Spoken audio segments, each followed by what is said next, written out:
Sosok Dajjal banyak diulas dalam berbagai hadis Rasulullah. Sementara dalam Al-Quran kemunculan Dajjal diulas secara tersirat. Yawma ya'ti ba'du ayati rabbika la yanfa'u nafsan imanuha lam takun amanat min qablu aw kasabat fi imaniha khayra.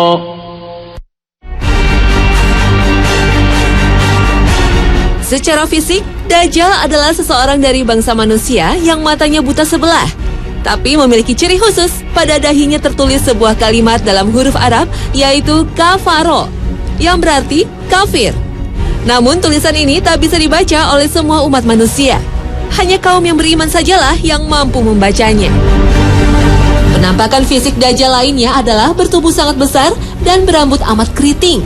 Pada hari akhir, Dajjal merupakan ujian besar umat manusia yang beriman pada Allah Subhanahu wa Ta'ala. Dajjal akan muncul dan menyatakan bahwa dirinya adalah Tuhan. Na'udzubillah min zalik.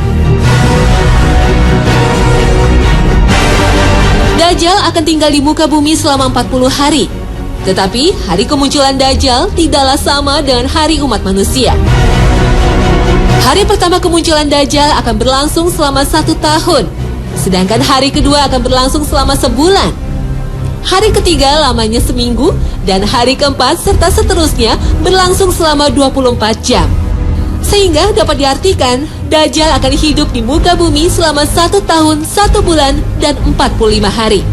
Allah Subhanahu wa Ta'ala memberikan sebuah keajaiban pada Dajjal, berupa kemampuan untuk mengelilingi dunia dalam sekejap layaknya hembusan angin. Tetapi hanya ada 2 kota yang tidak mampu dimasuki Dajjal, yaitu kota suci Mekah dan Madinah. Dajjal dianugerahi kesaktian menghidupkan orang mati yang telah ia bunuh. Selain itu, Dajjal mampu memerintahkan bumi untuk menumbuhkan tanaman dan memerintahkan langit untuk menurunkan hujan. Sesungguhnya Dajjal telah hidup dan tinggal di tengah lautan di sebuah pulau yang berada di sebelah timur kota Madinah dalam keadaan terbelenggu oleh ikatan besi yang sangat kuat. Dajjal muncul diperkirakan di sebuah tempat terletak antara negeri Syam atau daerah Palestina dan Irak. Ada juga yang berpendapat Dajjal akan muncul di segitiga Bermuda. Segitiga Bermuda menyimpan banyak misteri. Kapal terbang dan kapal laut yang melintasi kawasan itu dilaporkan menghilang. Segitiga Bermuda berada di Samudra Atlantik, tepatnya terletak di antara Florida di sebelah barat, Puerto Rico di sebelah timur, dan Pulau Bermuda di sebelah utara. Di kawasan ini terdapat sebuah pulau yang dikuasai oleh Dajjal. Berdasarkan berbagai manuskrip kuno yang dipelajari Muhammad Isa Daud, seorang peneliti dan jurnalis asal Mesir, Dajjal sesungguhnya telah lahir 100 tahun sebelum kelahiran Nabi Musa alaihissalam. Bernama sama Musa, tapi lebih dikenal Samiri karena berasal dari Samiroh, Palestina.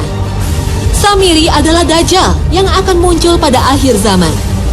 Samiri terlahir dari perkawinan sedarah, sehingga lahir dengan kondisi fisik cacat, sebelah matanya buta, dan lumpuh. Orang tua Samiri adalah penyembah patung sapi. Konon, sejak lahir, Dajjal tidak mau menyusu dan lebih banyak tidur. Saat negeri Samira dilanda bencana tsunami, Samiri terapung di laut dan terhempas di sebuah pulau terpencil. Setelah remaja, Samiri banyak berguru pada para ahli sihir. Anehnya, Samiri tidak pernah tua, dan setiap kali mencapai usia 100 tahun, ia kembali muda. Setiap kali Allah mengutus para nabinya, Samiri selalu datang untuk menggoda dan menyesatkan manusia. Pada masa Nabi Musa, Samiri alias Dajjal membuat patung sapi untuk disembah kaum Nabi Israel. Dan pada masa Nabi Isa alaihissalam, Samiri juga berusaha menghasut para pembesar Yahudi untuk membunuh Nabi Isa. Kemudian menyesatkan para pengikut Nabi Isa dengan memperkenalkan ajaran Trinitas, penebusan dosa, dan menghalalkan babi serta riba. Pada masa Nabi Muhammad SAW, Samiri juga berusaha menghasut kaum Yahudi untuk memberontak terhadap Nabi Muhammad. Dan sepeninggal Rasulullah, Samiri makin leluasa untuk membuat perpecahan umat Islam. Dan pada era modern, sifat-sifat Dajjal telah menyesatkan manusia dengan memperkenalkan berbagai ideologi seperti sosialisme, kapitalisme, dan humanisme. Sifat Dajjal juga mendidik orang-orang terbaik Yahudi untuk membuat gerakan Zionisme. Sifat Dajjal juga berhasil membuat tipu daya dalam dunia sains dan politik. Perang dunia merupakan salah satu bukti kesuksesan Dajjal dalam menebar teror dan kejahatan di muka bumi. Dajjal dan pasukannya juga berhasil mengendalikan dunia dengan menguasai elit politik Amerika Serikat dan mata uang dolar. Tak heran, simbol Dajjal terlihat pada mata uang dolar dan berbagai instansi militer serta hiburan. Bukan bermaksud mengartikan Paman Sam dengan kepanjangan dari Samiri. Namun banyak ciri yang dipakai simbol oleh negara adidaya ini mempunyai kesamaan dengan simbol Dajjal yang kita ketahui. Astagfirullah. Sebelum kelahiran Nabi Muhammad, Dajjal sempat terpasung di sebuah gua selama 63 tahun dan dijaga makhluk berbulu tebal. Setelah bebas, ia mengembara dan menyesatkan manusia di berbagai belahan dunia, hingga ia bertemu setan di kawasan segitiga Bermuda. Dan menjelang kiamat, ia akan kembali muncul, mengaku sebagai Tuhan. Benarkah kisah ini? Wallahu a'lam. Namun, asal-usul Dajjal masih misterius. Sebagaimana iblis, Dajjal adalah makhluk yang ditangguhkan kematiannya oleh Allah. Meski usianya lebih dari 4.000 tahun, tapi fisiknya masih muda dan tak ada yang menandingi kekuatannya.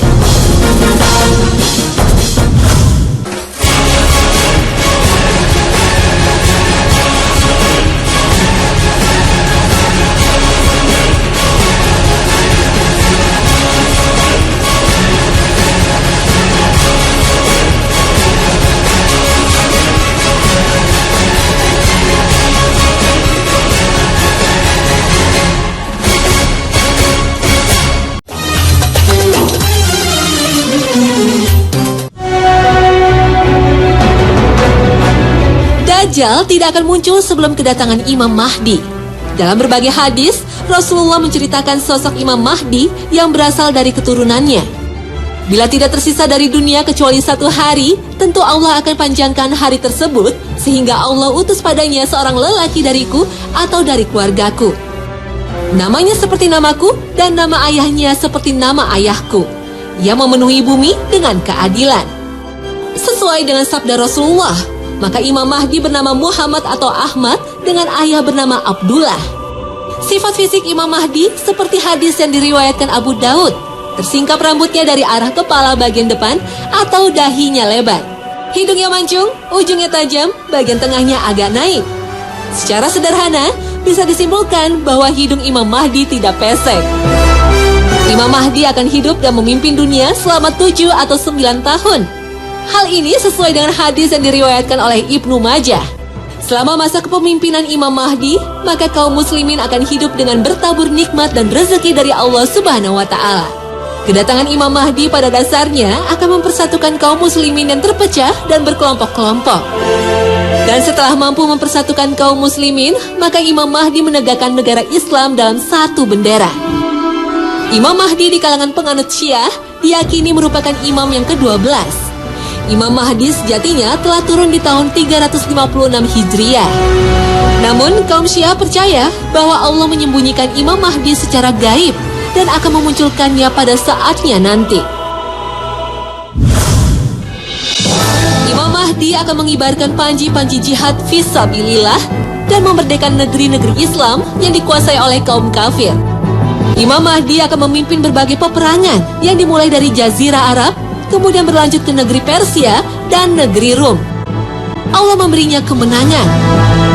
Rasulullah berpesan, jika kalian melihat Al-Mahdi, maka berbaiatlah dengannya, walaupun harus merangkak-rangkak di atas salju, karena sesungguhnya dia adalah Khalifatullah Al-Mahdi. Al-Mahdi didukung oleh Taifah Mansuroh. Mereka adalah pasukan Islam yang berpegang teguh pada Al-Quran dan Sunnah Rasulullah sebagaimana generasi awal umat Islam. Pasukan pembela Al-Mahdi ini disebut Asyaburayati Su'ud. Mereka memegang panji-panji hitam seperti bendera hitam yang dibawa pasukan Rasulullah. Dalam sebuah hadis disebutkan akan keluar suatu kaum dari arah timur. Mereka akan memudahkan kekuasaan bagi Al-Mahdi. Dalam hadis lain disebutkan dari Khurasan akan keluar beberapa bendera hitam, Tak sesuatu pun bisa menahannya sampai akhirnya bendera-bendera itu ditegakkan di Baitul Maqdis. Asyabu Rayati Su'ud muncul saat kematian Raja Saudi yang kemudian dilanjutkan dengan pertikaian 3 putra khalifah untuk memperebutkan Ka'bah. Seorang analisis politik Timur Tengah, Tony Carter, menilai pemerintah Arab Saudi kini tengah berada dalam perpecahan. Sepeninggal Raja Fahd, kekuasaan Arab Saudi terpecah pada 4 orang pangeran. Dan setelah Raja Abdullah berkuasa, sebagian kekuasaan politik masih tetap dipegang oleh Pangeran Nayef, Pangeran Sultan, dan Pangeran Salman. Diperkirakan setelah Raja Abdullah wafat, perseteruan antara 3 pangeran Arab akan makin memuncak. Apakah skenario ini persis seperti sabda Rasulullah? Akan berperang 3 orang di sisi perbendaharaanmu, mereka adalah putra khalifah. Tetapi tak seorang pun di antara mereka yang berhasil menguasainya. Kemudian muncullah bendera-bendera hitam dari arah timur. Lantas mereka memerangi kamu dengan suatu peperangan yang belum pernah dialami oleh kaum sebelumnya. Maka jika kamu melihatnya, berbaiatlah walaupun dengan merangkak di atas salju, karena dia adalah Khalifah Allah Al-Mahdi. Siapakah sesungguhnya kelompok pembela Al-Mahdi yang disebut Asyabu Rayati Su'ud ini? Ketika turun surat Muhammad ayat 38 yang mengabarkan bahwa bangsa Arab suatu saat akan berpaling dari Rasulullah. وَإِن تَتَوَلَّوْا يَسْتَبْدِلْ قَوْمًا غَيْرَكُمْ ثُمَّ لَا يَكُونُوا أَمْثَالَكُمْ. Para sahabat saat itu bertanya kepada Rasulullah, jika kita berpaling, siapakah yang akan menggantikan tempat kita? Nabi meletakkan tangannya yang penuh berkah ke atas bahu Salman Al-Farisi dan bersabda, dia dan kaumnya yang akan menggantikanmu. Demi zat yang jiwa berada dalam genggamannya, jika agama ini bertaburan di Suraya, maka sebagian dari orang Persia akan mencarinya dan memegangnya. Bangsa Persia kini tersebar selain di Iran, juga di Irak, Afghanistan, dan Pakistan. Dalam hadis lain, Rasulullah menyebutnya sebagai Bani Ishaq, keturunan Ish, putra Nabi Ishaq, keturunan dari Nabi Ibrahim alaihissalam. Mereka lah yang akan menggantikan penduduk asli Madinah yang menjadi pendukung Al-Mahdi. Mereka lah yang disebut oleh Nabi akan bertempur dengan bangsa Rum dalam peperangan yang dahsyat dan memenangkannya. Sebagian para ulama menilai kelompok Taliban di Afghanistan yang saat ini ditakuti oleh pasukan Amerika Serikat menjadi cikal bakal kelompok pendukung Al-Mahdi. Meskipun kaum muslim fundamentalis ini sering dirusak citranya oleh media barat, namun karakter dan kehidupan mereka dianggap lebih cocok sebagai kaum militan yang teguh menegakkan ajaran Islam secara utuh. Mereka juga memiliki keahlian tempur yang hebat sebagai bekal menjadi pasukan Al-Mahdi. Pandangan ini belum tentu benar, tapi belum tentu salah juga. Hanya Allah yang Maha Tahu siapakah sesungguhnya kaum yang paling berhak menjadi pembela Al-Mahdi. Wallahu a'lam.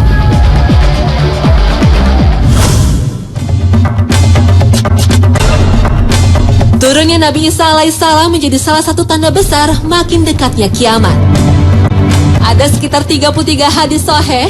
Bahkan sebagian ahli hadis mengatakan jumlahnya sekitar 90 hadis tentang kedatangan Nabi Isa pada akhir zaman.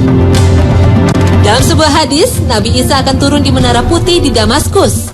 Dalam hadis lain disebutkan, ia mengenakan 2 potong baju yang dicelup Ja'faron dan Waros dengan meletakkan kedua telapak tangan di atas sayap-sayap 2 malaikat. Jika ia menundukkan kepalanya akan menetes. Jika dia mengangkatnya, turunlah air seperti mutiara. Maka tidak ada seorang kafir pun yang mencium aroma nafasnya, kecuali dia pasti mati dan nafasnya tercium dari jarak sejauh pandangannya. Saat turun, Nabi Isa ikut mendirikan salat bersama Imam Mahdi. Imam Mahdi kemudian berkata, majulah wahai Rasulullah, jadilah imam. Nabi Isa menjawab, tidak di antara kalian ada pemimpin yang telah dimuliakan oleh Allah dalam umat ini. Nabi Isa turun ke bumi tidak membawa syariat baru, tapi melanjutkan syariat Nabi Muhammad untuk menegakkan agama tauhid dan meluruskan kaumnya yang menyembahnya sebagai Tuhan. Nabi Isa bersama pasukan Al-Mahdi berhasil menaklukkan Roma, kemudian membunuh babi dan memecah salib. Sejak itulah, umat Nasrani berbondong-bondong memeluk agama Islam, kecuali kaum Yahudi. Pasukan Islam di bawah kepemimpinan Al-Mahdi dan Nabi Isa kemudian memerangi bangsa Yahudi. Inilah tanda-tanda kiamat yang paling besar, sebagaimana sabda Rasulullah. Tidak akan terjadi hari kiamat sehingga kaum muslimin memerangi bangsa Yahudi, sampai-sampai Yahudi berlindung di balik batu dan pohon. Lalu batu dan pohon tadi akan berbicara, "Wahai orang Islam, hai hamba Allah, di belakangku ada orang-orang Yahudi.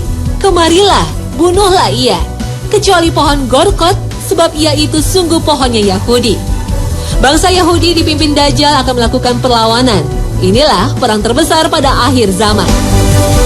Dajjal bersama pasukan Yahudi akhirnya berhasil dikalahkan. Dalam sebuah riwayat, saat Dajjal melarikan diri, dihadang oleh Nabi Isa alaihissalam. Badannya mendadak meleleh seperti lilin terkena api. Maka musnahlah Dajjal yang hidup di muka bumi lebih dari 4.000 tahun. Setelah itu, dunia akan diliputi keamanan dan kedamaian. Nabi Isa akan hidup di bumi selama 24 tahun menegakkan keadilan dan kedamaian. Dalam hadis lain disebut selama 40 tahun. Nabi Isa kemudian wafat dan dimakamkan di samping makam Rasulullah.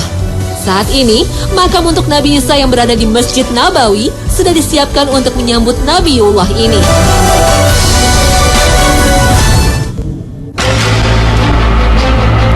Turunnya Nabi Isa alaihissalam ke muka bumi ini merupakan tanda yang jelas datangnya hari kiamat. Allah berfirman dalam surat Az-Zukhruf, وَإِنَّهُ لَعِلْمٌ لِلسَّاعَةِ فَلَا تَمْتَرُنَّ بِهَا وَاتَّبِعُونِ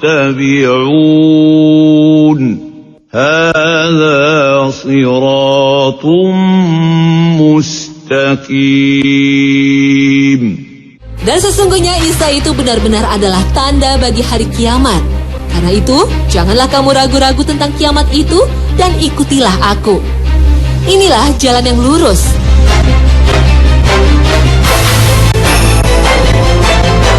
Turunnya Nabi Isa, juga kedatangan Al-Mahdi untuk menumpas Dajjal merupakan tanda-tanda akhir zaman yang wajib kita percayai. Maha benar Allah dengan segala firman-Nya.